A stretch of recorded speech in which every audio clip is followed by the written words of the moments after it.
Hello and welcome back to another video with me, Meoni, for Final Fantasy XIV related news and information. Today we're looking at a beautiful article posted on Impulse Gamer. A link will be in the description to this. I take no credit for this particular article and interview. The wonderful folks at Impulse Gamer put this together and frankly asked some very interesting questions. So that's why we're going to be looking at this today. If you want to go support the article, please go and click the link in the description. Go give it some love, share it with your friends because it's quite a nice article indeed. Right, without further ado, let's get reading this then. The reason I do these videos, by the way, is mostly because, unlike me, not everyone has time to read them, and a lot of people are missing out on some great journalism or great questions being asked, and honestly, you can get some good nuggets of information, and if you're anything like me, we're always looking for that next, that next hit of information. Makes me sound like a drug addict or something, but I suppose it's quite comparable. Right, so the first question that they pop up on here is, the Final Fantasy series has been known to have many races and cultures, with new ones being introduced with each title. What process does a team go through when creating new races and introducing ones from previous games into Final Fantasy XIV? Yoshi P says, when we use the term race in 14, in reality there are broadly two meanings behind this. The first is that the race that the player herself can select to form the basis of their customized avatar, and the other refers to the NPC races that appear within the game.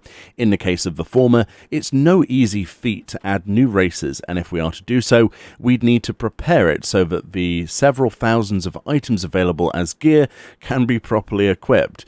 And this is on top of developing the unique motions for emotes, standing by, walking, running, and the attack stances. This doesn't only entail a huge development cost for implementation, but also requires us to continually support those races in future updates.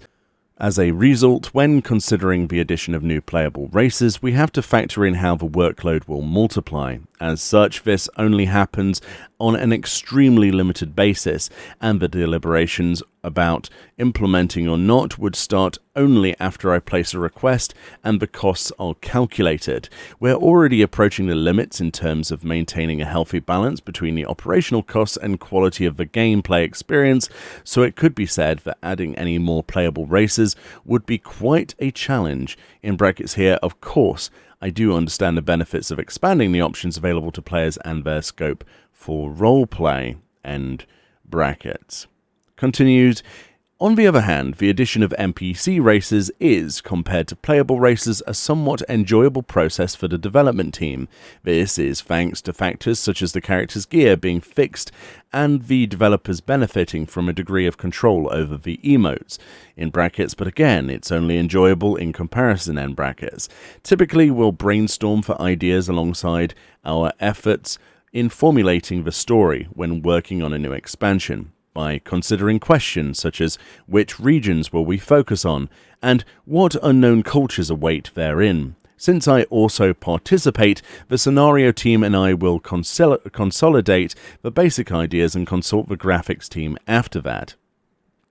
As for the final steps, such as the design and emote, motions, etc., in the case of races that have appeared in the Final Fantasy series before, we'll thoroughly do our research before deciding on the race's physique and preparing several samples of their movement, all the while considering their standing in the lore. From there on, we enter the stage of incorporating all of the fine details. As one example, when we were implementing the Viera from 12, we checked their prerequisites in advance and also had their creator, Mr. Yasumi Matsuno, kindly provide his support in this regard. After deciding on the physique and lifestyle of this race, we then determined their movements. Simply put, the process started from formulating the basic identity of the Viera as an athletic race of hunters. Quite a lengthy reply to that, but it gives you some idea of how that concept works from concept to reality. The next question then, history is crucial in every Final Fantasy game, and Final Fantasy XIV is no different. In every new expansion, new history is written, whether it be a character, a city, or even an entire world or worlds. How does the team incorporate newly introduced ones into the story without damaging what has already been established? Very good question. Yoshi P says, while it is a project that places great importance on long-term planning, in 14 we also very much value meticulous improvisations. As a result, when it comes to the history that will be laid out in the main scenario, we endeavour to plan, but at least 2 years in advance. When doing so, we'll intentionally brush over any aspects that might be hindering to the plot or leave them undecided. This allows us to avoid any impediments to the story development.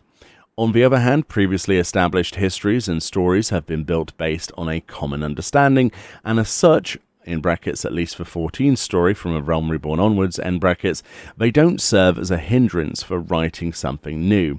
If anything, we're able to write a new story with those established histories in mind as the premise. We make an effort to check the situation around global affairs, the work-life balance of players, and latest trends when we're working on implementing the new story, and it's when we tweak a few things to reflect those conditions that the improvisation I mentioned earlier takes center stage. Having said that, it's not like our improvising has had any drastic impact on the story. Even if there is, it's limited only to the essence of the tale. I believe players could see firsthand how we incorporated a new story into a pre-established history and tale with Shadowbringers. It is very much because of the rich history that a story becomes more interesting. It's the same as life, really. And then he does like a sticking tongue out emote, which is obviously, you know, inferring his humour there. It's quite interesting. So they're saying that basically real life things do impact upon the game. I wonder then if that's why Delibram Regine and Bostia is as grindy as it is. That's interesting. To keep us busy, perhaps. The next question then, with each new expansion, new themes are introduced and are focused on. How does the team decide on which themes to focus on with each new expansion? Yoshi P says, the major themes for the expansion would be first conveyed from me as the game's director to the development team. Although it is somewhat difficult to describe my personal decision-making process, it could be summarized as requiring a sense of surprise and fun. This contains a dual meaning in that I assess whether as developers ourselves we would encounter surprises while enjoying the production process, at the same time as considering whether the story of the expansion would be exciting and fun for the players. In the last expansion, Shadowbringers, I had thought that players must have grown tired of being referred to as the Warrior of Light. I also came up with the idea of reversing the conventional notion of light equating to justice, or something holy, and darkness equating to evil or something bad, to generate a sense of surprise. The current state of global affairs is incredibly complex, and simple two-dimensional theories of good and bad from ancient times can no longer quantify this world we live in. As such, a large factor that contributed to the selection of these themes is that I thought I could cultivate new values and a new sense of realization within myself by changing perspective and carefully considering the other party's arguments in regard to a given event. Half the time these things are born from one's intuition and flashes of inspiration. I guessed as much, but it really is hard to explain, he laughs. Very, very cool answer. Next up we have, there have been set characters that have been around in 14 since A Realm Reborn.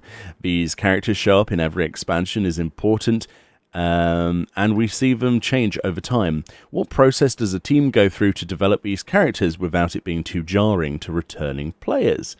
That's a good one. So Yoshi P says, in a similar fashion to the lives of the players, these characters develop and change as a result of experiencing their share of troubles, encounters and farewells with others throughout the story. The development team very much cherish 14's NPCs and express those feelings through the chronological narrative.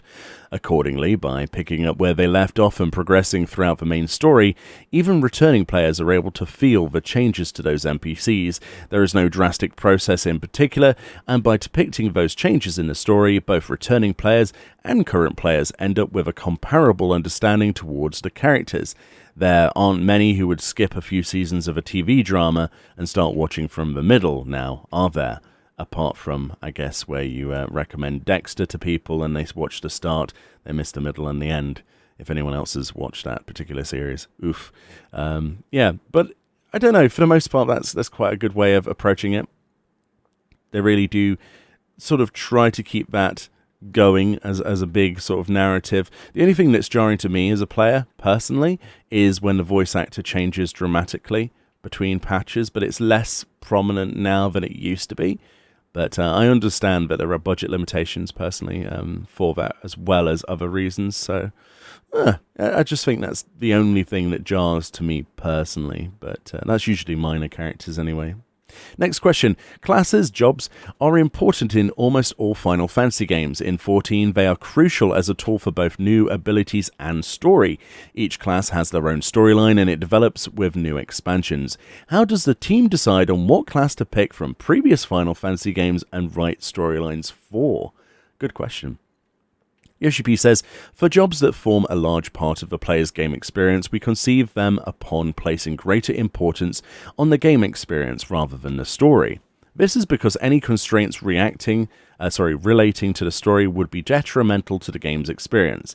As such, even though the Warrior of Light's job changes in the movies for each expansion story, we don't necessarily put the new jobs in the spotlight.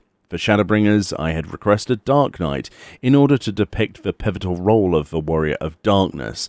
In contrast, the new Gunbreaker and Dancer jobs for Shadowbringers were decided upon after I discussed with the battle system team, and we opted to incorporate new jobs for balancing battles, which adequately addressed requests from players. So we actually decided the job first, and then devised a story that it fits well within the game's universe. Each of 14's elements are not necessarily determined based on a single direction, but instead differ depending on whether we wish to place importance on the story experience or alternatively the game experience. Of course, I'm very grateful that the battle team, who have the first say, kindly consider the mood of the expansion and story direction when reviewing the possibilities for new jobs. I think they hit that out of the park, really. I think the Warrior of Darkness, I don't think that trailer could have worked with anything else. Maybe a warrior, but, you know, I think the Dark Knight was definitely the perfect route for that. So, yeah, things are always thematic, and that's the reason they choose those jobs. Interesting. So that gives you a little bit of an idea why they chose Paladin, then, for Endwalker. Yeah. If you read into that. So the next question, world building is one of the best parts of the 14 experience. It is filled with many cultures, races, ways of speaking, cities, history, and so much more. How are these new areas created from scratch, and what steps does the team go through to make sure the story and lore is structurally sound? Yoshi P says, story and lore are not two separate entities. I believe in most cases they refer to the same thing. Some may consider the lore to be merely the basis of the world's setting in itself, but it is actually determined as we develop the history of the story of each element in 14. It's just that it hasn't been explained in detail publicly. Therefore, we're not just deciding the lore on a whim, but we have a proper story and history behind it. We actually often refer to texts when devising the lore, and these typically revolve around the origins of real historical events, customs, ethnicities, dialects, and cities. As a result, we ensure consistency by developing the lore while simultaneously crafting the story. It goes without saying that the story writers and lore creators are constantly exchanging information, and at times both roles are carried out by the same person. You can also consider the structural soundness as something ensured through their earnest efforts. Yeah, that's fairly straightforward as a way of thinking. But I like the idea that it can be the same person. They don't sort of limit it. They don't sort of separate those roles. They see them as a cohesion, and that's why the storytelling is so good in this game, because it's not 200 different people deciding on different elements. Unlike other MMOs on the market, like Black Desert. So next question, side quests are vital in an MMO. They must not only exist, but be full of interesting tales and characters. There have been many side quests in the past that have had me fully invested. What process does the team go through when creating new and original side quests? Another great question that not many people would ask. Yoshi P says, thank you. Despite being categorized as side quests, we take the lore into account in much the same fashion as the MSQ, while also transforming various tales behind the lore into quests. Thanks to this, we're able to do a thorough job of developing the story. The content that we can definitively depict through is inevitably minimized due to the extremely limited steps for completion of the side quest goal, which is designed as such to avoid a sense of redundancy. It is due to this situation that the side quest writers and staff in charge of quest implementation will rely on their ingenuity, such as delivering a single story to the player through several quests. That could be done, for example, by creating an ongoing quest series or throwing related quests here and there into the mix. And it's this type of ingenuity that also contributes to ensuring an engaging experience for the player. And there we go. And as it says at the bottom, sharing is caring. Be sure to share this with your friends. This article will be in the description linked. It's very interesting then. I personally love the side quests, and it's nice to see that they take the same approach to those, because me personally, I'm not a massive lore buff, but I do enjoy a good story. And the side quests that I have read here and there, I must admit a lot of the Realm Reborn ones I didn't read, I just completed them. More recently have been really, really good. What brings to mind, in my opinion, is one of the best side quests was the whole thing to do with the Talos in near the dockyard, if you know what I mean, near the village of Wright. That's one of the best storylines, honestly, in a side quest. Not only was it surprising to see cutscenes, but also it was very well developed, and it set the scene. And a lot of the Shadowbringers side quests have kind of, for me at least, set a precedent for what we might see in the future with Endwalker. And I don't think they can go back to just a simple pick up quest, kill 5 monsters, and deliver. I'm sure there will be those quests, but I think from a majority standpoint, they need to work on, raising the bar even further, or at least fighting at the same level as Shadowbringers, because it really did perform very well across the board, including on side quests. But anyway, like I say, link in the description. Go support the lovely, lovely people over at Impulse Gamer, and thank you so much for Rabbi Atai for your wonderful interview and your write-up here. Like I say, no credit taken from myself. It's all the work of Impulse Gamer. Go show them some love. Go support those people who actually provide all of this wonderful journalism for you to enjoy on the internet. Much love. Let me know what you think about the points brought up in this. Hopefully it was interesting. Some people like to read these things to themselves, and some people like to listen to them in the car on journeys, and hopefully this is one of those ones where I didn't mess up too much, and it was interesting. So much love. Enjoy the rest of your day, and I'll see you all next time.